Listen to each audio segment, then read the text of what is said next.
Welcome to Aisle Talk, where we bring you the best recipes and culinary tips straight from the family fare kitchen.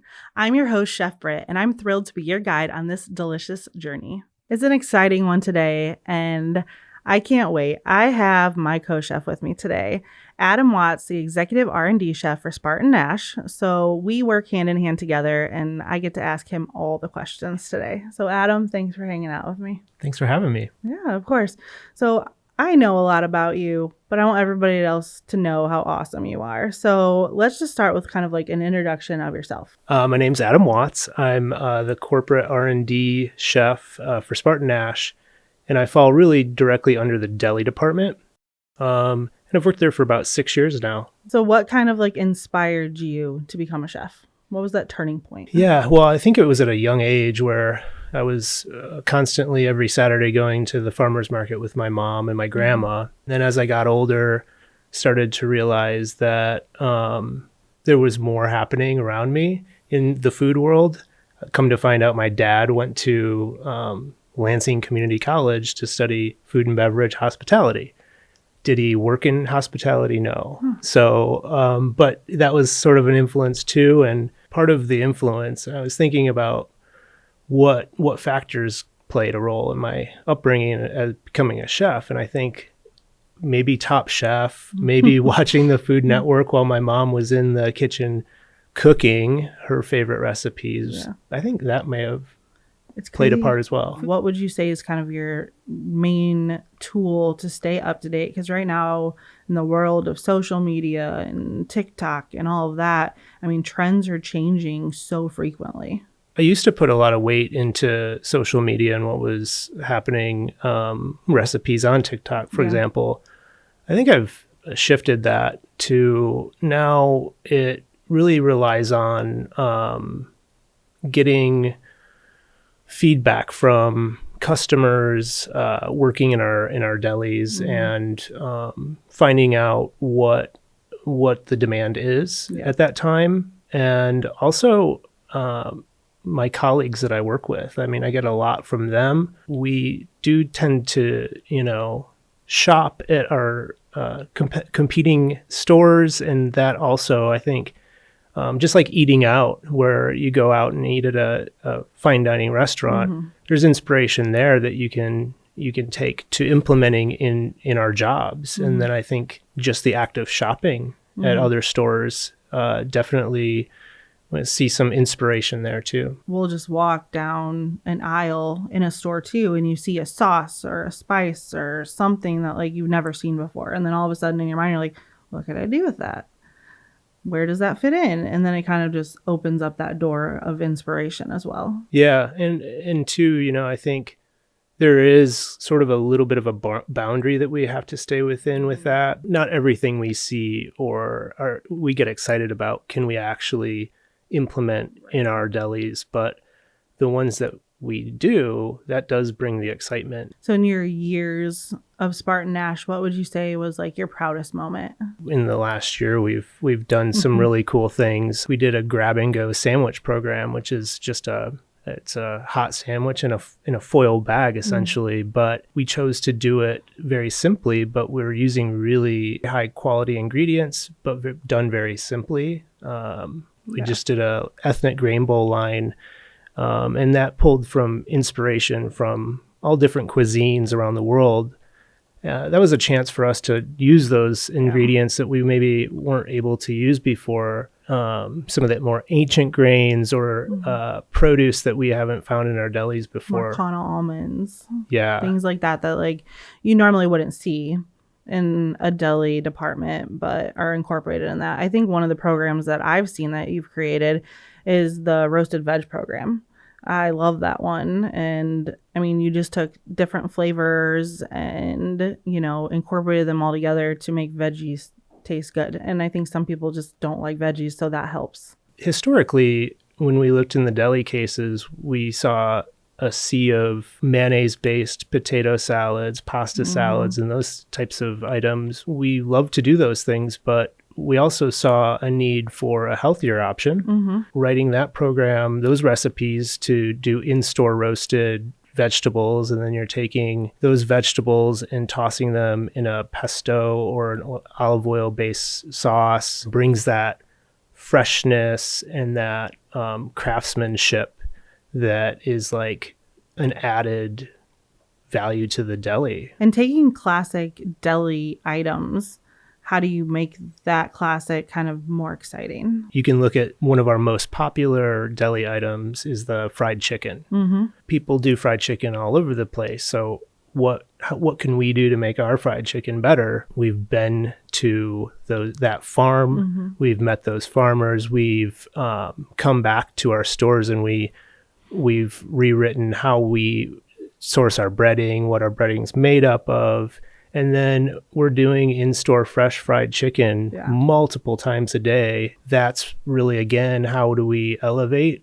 Well, we find out how to do it with the best ingredients. Right, for sure. And who doesn't love deli fried chicken? But yeah, when you make it the best deli fried chicken, it makes it that much better. What do you do, or how do you feel when like you get a bad review from a customer? Because I mean, it's inevitable. That's going to happen. All the feedback that you're getting is something that you need to react very quickly on, but there might be some truth behind it too. Mm-hmm. I love the feedback, and it's sometimes hard to get it because it takes so long for us to get a product to market. And then once it's there, to get that feedback might take a little time. Yeah. I feel like feedback is like in a 3-step process. It's like number one, you're like, I don't care about that. Like, I'm right, you're wrong. Like, but then your step 2 is like, all right, I'm going to think about this. Like, there, like you said, could be some truth behind this. And then step 3 is like, okay, we need to fix it. It's all a learning process too. I think, wherever that issue might come, it could come anywhere. It could come from a vendor product that we had sourced. It could come in packaging. It could come in the way that I wrote the recipe and I just didn't write it correctly.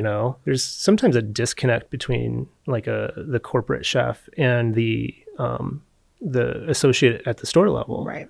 So I think like there's a lot on us to be both of those things. Yeah. And I've learned in the last number of years that spending more time in the stores is very valuable. And like learning with the associates and being hands-on with them and all that, for sure. What would you say are the most popular items in the deli? I mean, you have your fried chicken, obviously. That's, I mean, never going to go away.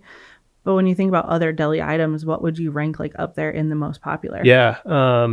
Well, meal solutions. So like the cold grab and go area, meal solutions, meals for one, for example. Yeah. So we developed all these combinations of like a starch, a vegetable, and a protein, essentially, for easy grab and go, feeds one person at a great price. Yeah. That's been hugely successful. I think the chicken pot pie, I hear about constantly, and I also rely on it for lunch, and I think it's a great product. And I really think like specialty cheese and meats has really grown with the demand of charcuterie or that ingredient cheese that's hard to find. Just the amount of specialty cheese within the grocery store has grown significantly. Yeah.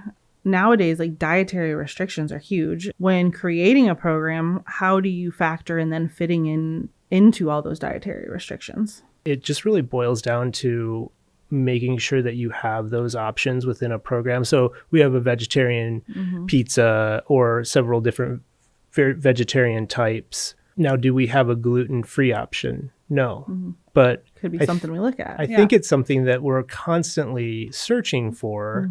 We just are currently working on launching a Mexican meal solutions program.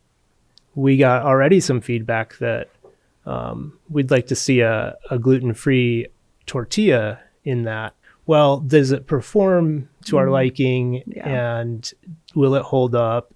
These are all questions that we have to work through. A lot more that goes into it than just the final product, though, too. And like you use the example of pizza program, even though it's an established program, we're constantly looking at new items, new ways to innovate it and change it. And so it's kind of always like an ongoing process, for sure. Yeah. We'd love to add some more seasonality to our offerings so that we can, roll out a program in the spring that is perfect for summertime. And I think the ethnic grain bowls is that example. Like with the options that we have, grilled salmon or the fire braised flank. Yeah. Definitely like summer classics that I think will do great. So I was thinking about like talking to you, and my cousin is actually getting ready to like move into her first apartment. And so she like texted me and she's like, hey, what do I need to buy for my kitchen? And I thought about like us talking today, and I was like, if a family member messaged you and asked what would be the top 3 things I need for my kitchen, like what 3 things would you tell them to buy? Oh my gosh. Because I was like stumped almost. Yeah. An electric black pepper grinder, a really good peeler, heart peeler. Chef knife. Yeah. You gotta have a good knife, or not even necessarily a chef knife, but a good knife. A mortar and pestle. Yeah. But would they know how to use that? A thermometer. Yeah. I gotta tell her a thermometer because that one's huge. Digital thermometer, I think, as geeky as it sounds, I'm really into them lately. Yeah.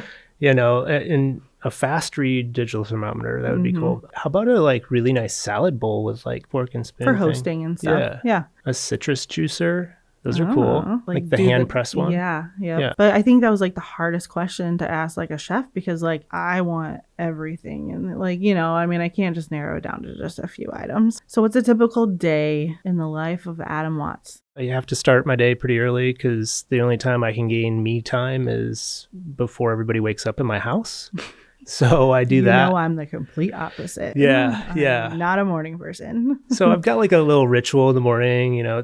It's making espresso out of my mocha pot. It's maybe exercising or just getting caught up on email. I have a test kitchen that I work out of, which is across town. We could be visiting a manufacturer that we hope to do business with. We could be going to a trade show. Could be hosting our own expo. Right. And I do a lot of cuttings, so comparing products, like items together. And that's more of a category review. So that time of the year happens where we want to say, hey, we want to look at all of our hummuses. And are we missing anything? Are there areas of opportunity in that category? So I do a lot of that too. Yeah. What would you say are some of the most important skills for a chef to have? I think it's really important to be like nimble, flexible, be able to be pliable, to react quickly. For example, we could find out that our chicken, for our fried chicken, something happened in the supply chain, and we need to find a solution to that. So that could add some challenges. I think it's communication, hugely important as well. We work with so many different teams across our company.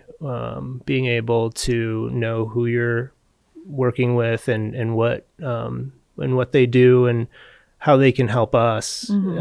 That's definitely another pro to this job as well. So out of all the years that you've had in the kitchen, what would you say is like your most rewarding thing? The most rewarding thing for me, I think, is talking to a customer that doesn't know who I am or what I do for the company, and just hearing them maybe say something nice about something that I had something to do with. That would be really fantastic for me. When I go into a store and I see like all the hard work that I've put into designing these programs, and then seeing them executed very well, that makes my day. I think as a chef, like the best compliment you can get is like, I like your food. Like, I don't care if it's like the most simple thing, but it's like, if you hear those words, you're like, I'm doing something right. Like, Yeah. So yeah, for sure. And another thing too, I think like when I'm at home and I'm cooking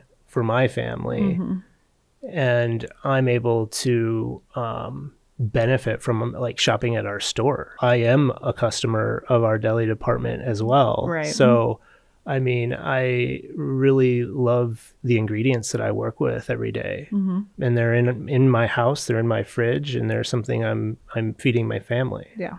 What would you say is your go-to at home to feed the kids that they love that like dad makes? Well, my wife and I share responsibilities in the kitchen at home. Yeah. She's a great cook. What the family really can rely on dad for making and they love is like a chicken kale Caesar salad. Mm-hmm. We do it a different way than maybe most. And I stole it from a restaurant and I think it's great. But we put, instead of croutons, we put potato chips. For more garnish, we put raw sliced thin cauliflower in it. Mm-hmm. Still put Parmesan cheese, but I typically will make the dressing. Mm-hmm. And I think I've told you this before. Yeah. The demand when I get it is that, Dad, I need a Caesar salad, but you have to make the dressing from scratch. Mm-hmm. So kind of wrapping into new programs, we touched on some. So grain bowls is huge. Yep. We really wanted to focus on the vessel the grain bowl is getting served into. So all your fresh ingredients are on top. Yep. It pulls out, you microwave your bottom, and then your fresh ingredients stay fresh. So I think that was like a huge success for both of us. Craft beer mac and cheese, which is in stores and all of that right now. I think that was a huge success. Well, if you had to pick a flavor though, which one was your favorite on the craft beer? It's gonna have to be the bacon jalapeno. Even though I'm not like traditionally a spicy guy, Yeah. you know, That one's I really do good. like that one. We want people to check those two things out, like in stores. They're there now and they're delicious. You touched on the Mexican meal kits coming up, in-store salads. So we really are trying to focus on really fresh items that they're making in the store. Kind of a new chicken program on the horizon as well. So a roasted chicken, not fried. So those are some things to kind of like look out for. I think that roasted chicken program is one too, that now we've got topical applications on a roasted chicken, either like an 8-piece or a 10-piece, that isn't like an overpowering spice. It's a olive oil based, almost like a marinade or topical, which I think does wonders for it. For sure. So some new exciting things in the horizon to look out for. Well, Adam, it's been like really fun. But I like to end every podcast with some like random fire questions. Okay. So you just give me the first response that comes to mind. Is a hot dog a sandwich? No. Have you ever had a nickname? And what was it? Yeah. So Baby Watts was my nickname growing up, just because everybody was older than me. Okay. And what's your favorite zoo animal? Panda. Okay. All right. Look, I even learned something today. Well, it's been fun. And again, Adam, you inspire me every day and I love working with you. We have a great, partnership and I look forward to creating some really cool new fun deli items with you in the future. Yeah, likewise, Britt. Yeah. Also, thank you for having me on your podcast. Yeah. Congratulations. Thanks. Thanks for tuning in to Aisle Talk. Please subscribe, comment, and leave a review. Don't forget to visit Family Fair's website for products and resources mentioned in this episode. Until next time, happy cooking.